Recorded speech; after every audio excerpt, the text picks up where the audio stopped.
Sobat Finansial, dunia startup di Indonesia sedang diguncang oleh kabar mengejutkan. Evichery, startup unicorn yang bergerak di sektor aquaculture, baru saja mencopot Chief Executive Officer dan Chief Product Officer mereka. Alasannya, dugaan penipuan keuangan. Ini menambah daftar panjang startup yang berakhir dengan skandal.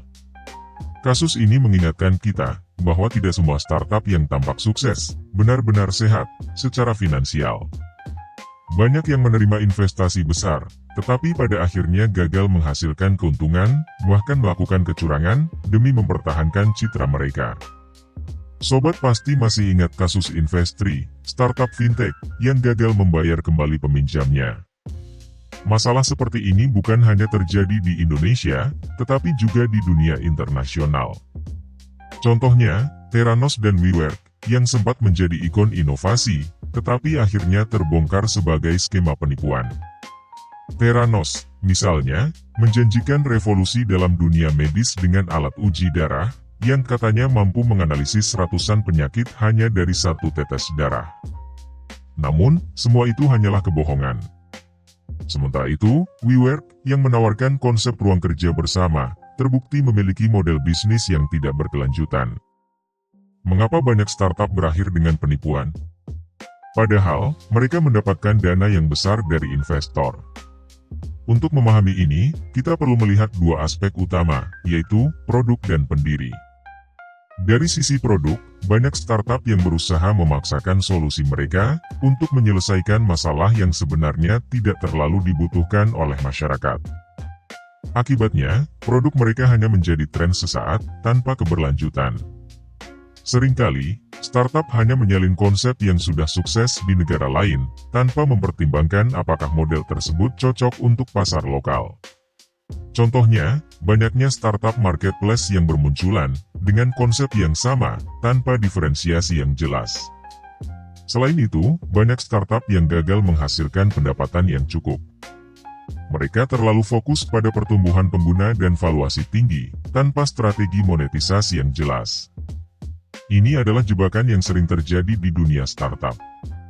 Dari sisi pendiri, banyak Chief Executive Officer startup adalah anak muda, yang masih minim pengalaman dalam mengelola bisnis.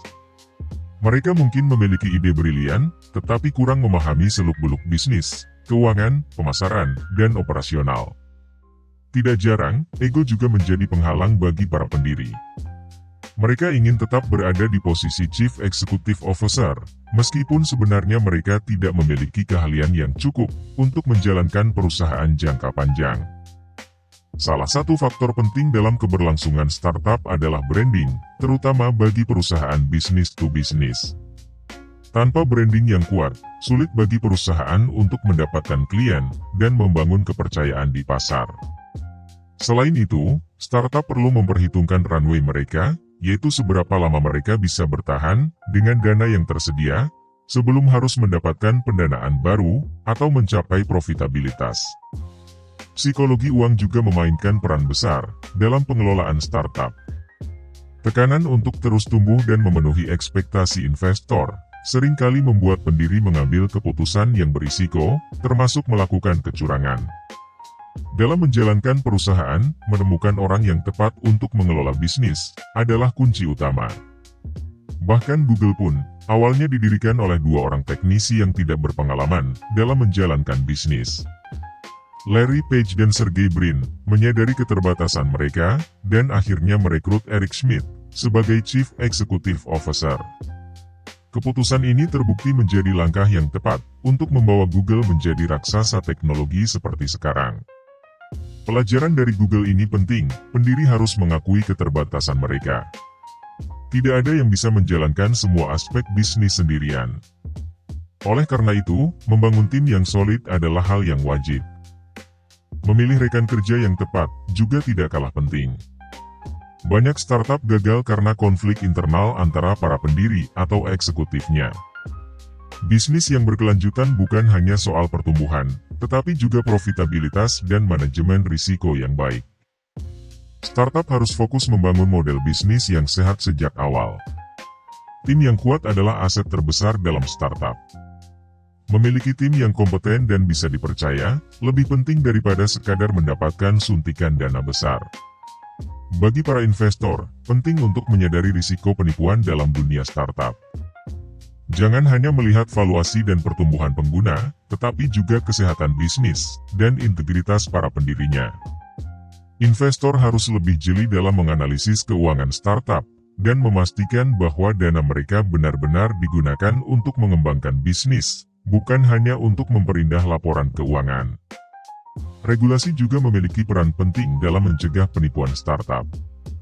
Pemerintah dan otoritas keuangan harus lebih aktif dalam mengawasi pergerakan dana di industri startup.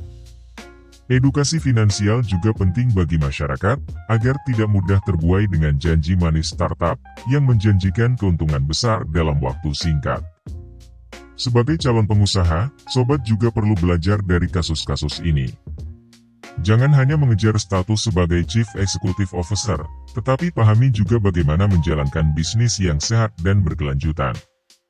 Jangan takut untuk mengakui keterbatasan diri, dan mencari mentor atau profesional yang lebih berpengalaman untuk membantu mengelola bisnis. Bagi yang sedang merintis startup, pastikan produk yang ditawarkan benar-benar memberikan nilai bagi pengguna, dan memiliki model bisnis yang jelas. Bangun tim yang solid, kelola keuangan dengan bijak, dan jangan terjebak dalam ilusi pertumbuhan cepat, tanpa fondasi yang kuat. Kasus e-fishery dan startup lainnya yang terlibat dalam skandal keuangan, adalah pengingat bagi kita semua, untuk lebih kritis dalam melihat perkembangan dunia startup. Pada akhirnya, kesuksesan finansial tidak bisa dicapai hanya dengan mengejar tren, tetapi dengan membangun bisnis yang berkelanjutan, dan memiliki nilai nyata bagi masyarakat. Jadi sobat, mari kita belajar dari kasus ini.